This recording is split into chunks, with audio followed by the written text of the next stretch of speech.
বিশ্বকাপে একটা কথা খুব বেশি প্রচলিত। বিশ্বকাপে যতদিন পর্যন্ত ব্রাজিল কিংবা আর্জেন্টিনা মাঠে না নামে ততদিন পর্যন্ত ওই বিশ্বকাপটা বিশ্বকাপ মনে হয় না। ঠিক সেই কথাটাই খেটেছে এইবারে 2026 ফিফা বিশ্বকাপে, যেটি কিনা হচ্ছে যুক্তরাষ্ট্র, কানাডা এবং মেক্সিকোয়। এই বিশ্বকাপ কাভার করতে দেশ টিভি এখন আছে যুক্তরাষ্ট্রে। আপনাদের সাথে আছি আমি কনক মাহমুদ। নিউ ইয়র্কের নিউ জার্সি মেটলাইফ স্টেডিয়ামে কিছুক্ষণ আগে একটা সংবাদ সম্মেলন হয়ে গিয়েছে এবং সেই সংবাদ সম্মেলনে কিন্তু মরক্কো এবং ব্রাজিল দুই দলের তারকারা অংশ নিয়েছেন।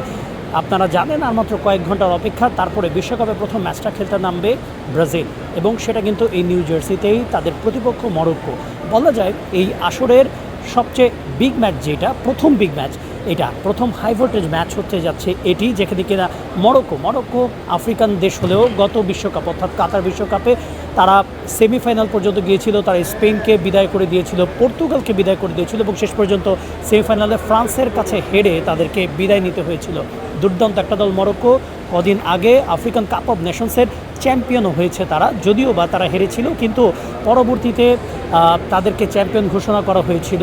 অর্থাৎ আমরা যদি মরক্কোর কথা বলি তাহলে আমাদের সামনে ভেসে উঠবে একদল আফ্রিকান সমর্থক, একটি দারুণ উজ্জীবিত দল, যেখানে আশরাফ হাকিমির মতো তারকারা আছেন। ক্লেমনের কিউআর কোড স্ক্যান করো আর ঘুরে দেখো বাংলাদেশের ঐতিহ্য। ক্লেমন ক্লিয়ারলি বাংলাদেশি। তারা কিন্তু এবারে আবার এসেছেন বিশ্বকাপে নতুন স্বপ্ন নিয়ে, নিজেদের যে লিগেসি সেই লিগেসিটাকে টেনে ধরতেন। এখন প্রশ্ন হচ্ছে যে এই যে প্রথম যে বিগ ম্যাচটা হতে যাচ্ছে পুরো আসরের, সেটা কিন্তু এই নিউ জার্সিতে। আর সেই ম্যাচে মাঠে নামার আগে ব্রাজিল কতটা প্রস্তুত? অবশ্যই ব্রাজিলের প্রস্তুতির কথা বলতে গেলে কথা বলতে হবে নেইমারের।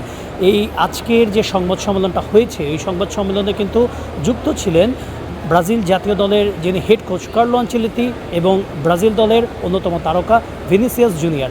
এখন ভিনিসিয়াস জুনিয়র এবং কার্লো আনচেলত্তি এই দুজনের সংবাদ সম্মেলনে একটা ব্যতিক্রমী ঘটনা ঘটেছে। সেটা হচ্ছে যে আমরা যদি আগে মরক্কোর যেই সংবাদ সম্মেলন দেখেছি, সেখানে কিন্তু মরক্কো তারকা আশরাফ হাকিমি এবং একই সাথে মরক্কোর যে কোচ আব্দুল ওহাবি দুজন কিন্তু একসাথে সংবাদ সম্মেলনে অংশ নিয়েছেন। তবে তার পরবর্তীতে যে ব্রাজিলের সংবাদ সম্মেলনটি হয়েছে, সেখানে দেখা গেল যে শুরুতে ভিনিসিয়াস জুনিয়র এসেছেন। ভিনিসিয়াস জুনিয়র এসে মিডিয়ার প্রশ্নের উত্তরগুলো দিয়েছেন। তার উত্তর দেওয়া শেষ হলে তিনি চলে যাওয়ার পরে তারপরে সেখানে কার্লো আনচেলত্তি আসেন। এরপরে তিনি কথা বলেন। একটা ব্যাপার যে যখন মরক্কো শুরুর যে প্রেস কনফারেন্সটা হয়, সেখানে আশরাফ হাকিমিকে অনেক প্রশ্নের সম্মুখীন হতে হয়েছে। অবশ্যই ব্রাজিলের মতো 5 বারের বিশ্ব চ্যাম্পিয়নের বিপক্ষে খেলতে যাচ্ছে তারা, প্রশ্ন হওয়াটাই স্বাভাবিক। এবং আশরাফ হাকিমি খুব অবাক করার মতো, তিনি এতগুলো ভাষায় পারদর্শী, তিনি কিন্তু সব কটা ভাষাই মোটামুটি কথা বললেন। তাকে ফ্রেঞ্চ ভাষায় প্রশ্নের উত্তর দিতে হয়েছে, স্প্যানিশ ভাষায় প্রশ্নের উত্তর দিতে হয়েছে, তিনি অ্যারাবিক বলেন, অ্যারাবিক প্রশ্নের উত্তর দিতে হয়েছে এবং একই সাথে ইংলিশ প্রশ্নের উত্তর তো ছিলই। তো সব কিছু মিলিয়ে তাকে সব প্রশ্নের উত্তর দিতে হয়েছে এবং সব প্রশ্নেরই উত্তর একটা, যে ব্রাজিলকে হারাতে প্রস্তুত, ব্রাজিলকে আটকে দিতে প্রস্তুত মরক্কো।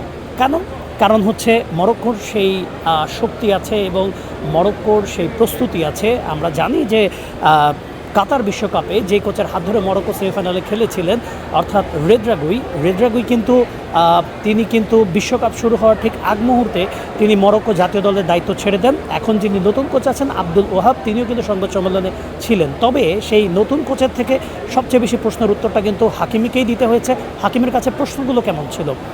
একজন সাংবাদিক প্রশ্ন করেছিলেন যে ভিনিসিয়াস জুনিয়র এই দলের অন্যতম বড় তারকা, এছাড়া আরও তারকা আছেন। যেহেতু আজকের সংবাদ সম্মেলনে ভিনিসিয়াস জুনিয়র আসার কথা ছিল, সেক্ষেত্রে প্রশ্নটা ওই জন্যই করা হয়েছিল তাকে, যে ভিনিসিয়াস জুনিয়রকে আটকাতে কতটা প্রস্তুত পুরো মরক্কো দল।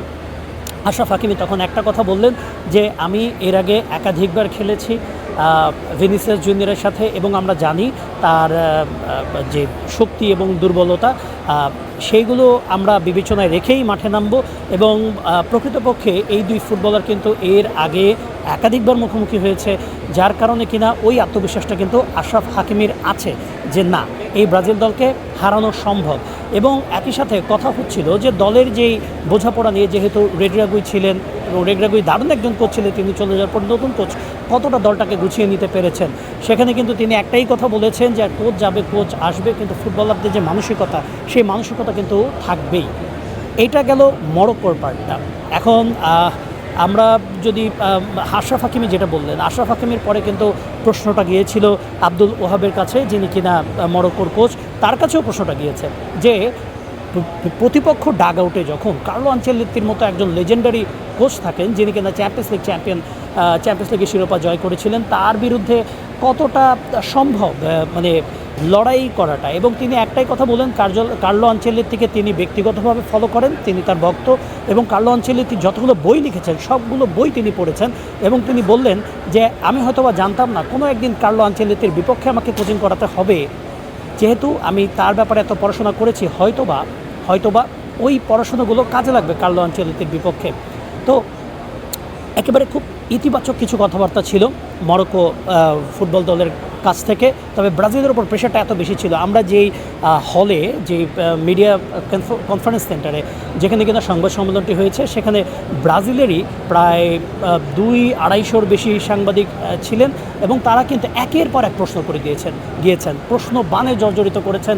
তারা জিজ্ঞেস করেছেন নেইমার কি ফিট আছেন কিনা, এবং কথা একটাই ছিল নেইমার এখন পর্যন্ত ফিট নন। এবং কার্লো আনচেলত্তি বলেছেন যে তিনি তেমনই দল করছেন যে দলটা কিনা মরক্কোকে হারাতে পারবে। একইভাবে ভিনিসিয়াস জুনিয়রও বলেছেন যে দল পুরোপুরি প্রস্তুত আছে, প্রস্তুতি কিন্তু চলছে পুরো দমে। এবং এই নিউ ইয়র্কে নামার পরে নিউ ইয়র্কের যে গরম একটা আবহাওয়া, সেই আবহাওয়ায় নিজেদেরকে মানিয়ে নেওয়ার সবচেয়ে বেশি সুযোগ পেয়েছেন তারা, এবং সেটা কিন্তু কাজে লাগাতে চাচ্ছেন।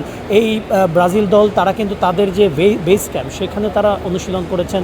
তারা কিন্তু নিউ জার্সির যে মেটলাইফ স্টেডিয়াম, যেটা ম্যাচ ভেন্যু, সেখানেও কিন্তু তারা প্র্যাকটিস করেছে, যার কারণে কিনা তারা এটি ভালো করেই জানেন। এবং ভিনিসিয়াস জুনিয়র অবশ্যই, তার জন্য সিজনটা খুব একটা বেশি ভালো ছিল না। রিয়াল মাদ্রিদেও তিনি বেশ বাজে একটা সিজন কাটিয়েছেন, যার কারণে এটি কিন্তু তার কাছে একটা চ্যালেঞ্জ যে অ্যাটলিস্ট বিশ্বকাপে দলকে ভালো কিছু দেওয়া। আবার কার্লো আনচেলত্তি, তিনি কিন্তু রিয়াল মাদ্রিদেই সফল হয়ে এই ব্রাজিল দলের দায়িত্ব নিয়েছেন, এবং তার কাছে এটা একটা চ্যালেঞ্জ, যিনি কিনা ক্লাব লেভেলে কিংবা চ্যাম্পিয়ন্স লিগে এমন একজন কোচ, এমন একজন সফল কোচ, বর্ণাঢ্য একটা ক্যারিয়ার, সেই মানুষটা এবারে ব্রাজিল জাতীয় দলের দায়িত্বে কি করেন, যে সেই হেক্সা মিশনটা কতটুকু তিনি সফল করতে পারেন, সেই প্রশ্নটা কিন্তু থেকেই যায়। আমরা আরও খবর জানাবো সামনে, কিন্তু এই যে ব্রাজিল মরক্কো ম্যাচ নিয়ে দেশ টিভি আরও বেশ কিছু আয়োজন রেখেছে, সেগুলো দেখতেও আপনার চোখ রাখুন দেশ টিভির পর্দায়, এবং দেশ টিভি স্পোর্টসের যে ফেসবুক এবং ইউটিউবের পেজগুলো রয়েছে সেগুলো ফলো রাখবেন। আশা করি আমরা আরও আপডেট দিতে পারবো ব্রাজিল মরক্কো ম্যাচে আপনাদেরকে। কনক মাহমুদ, দেশ টিভি, নিউ জার্সি, ইউএসএ।